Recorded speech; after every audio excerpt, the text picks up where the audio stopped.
কি পনির রান্না করছো আর রেস্টুরেন্টের মতো স্বাদ আসছে না? আজকে তাহলে বানিয়ে নাও এইভাবে পনিরের একটা রেসিপি।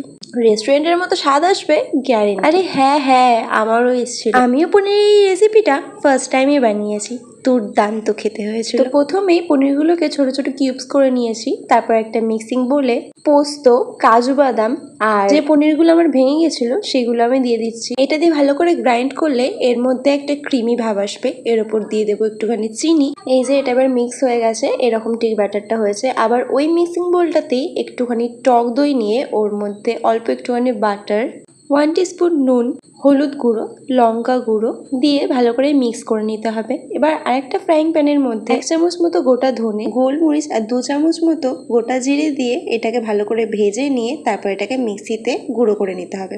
এটা তৈরি হবে একটা মশলা। এরপর আলু, ক্যাপসিকাম আর টমেটো ভালোভাবে কিউবস করে কেটে নিয়েছি। কাঁচা লঙ্কাগুলোকে চিড়ে নিয়ে আর আদাটাকে ঘষে নিয়েছি। কড়াইয়ের মধ্যে তেল গরম করে ওর মধ্যে নুন আর হলুদ দিয়ে একটুখানি নেড়ে চেড়ে প্রথমে পনির, তারপর আলু, তারপর ক্যাপসিকাম, আদা আর লঙ্কাটাকে ভালোভাবে ভেজে নিয়েছি। ওগুলো ভাজা হয়ে গেলে তারপর কড়াইয়ের মধ্যে ওই তেলেতেই একটুখানি গোটা গরম মশলা আর তেজপাতা দিয়ে নেড়ে চেড়ে নিয়ে যে ব্যাটারটা তৈরি করে রেখেছিলাম ওই ব্যাটারটাকে ভালোভাবে কষিয়ে নিতে হবে। কষানো হয়ে গেলে জলটা শুকিয়ে যাওয়ার পর ওর মধ্যে দই আর বাটারের যে মিক্স করে রেখেছিলাম সেইটা ওর মধ্যে দিয়ে ভালোভাবে নেড়ে ছেড়ে একটা স্মুথ গ্রেভি বানিয়ে নিতে হবে।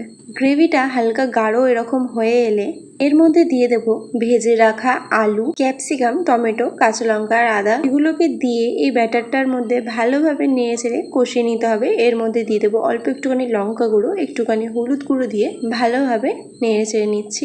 এরপর এগুলো ভাজা হয়ে গেলে এর মধ্যে পনিরটাকে দিয়ে ভালোভাবে নেড়ে চেড়ে নিয়ে এর মধ্যে জল দিয়ে কিছুক্ষণ ফুটতে দেওয়ার পর যে ভাজা মশলাটা করে রেখেছিলাম সেটা দিয়ে দেবো। তারপরে নাড়াচাড়ার পর গরম মশলা দিয়ে সার্ভ করব আমাদের শাহী পনির। তো তোমাদের যদি ভালো লাগে একটা লাইক, কমেন্ট, শেয়ার করে দিও। আর ভালো লাগলে অবশ্যই বাড়িতে একবার ট্রাই করো। বাই।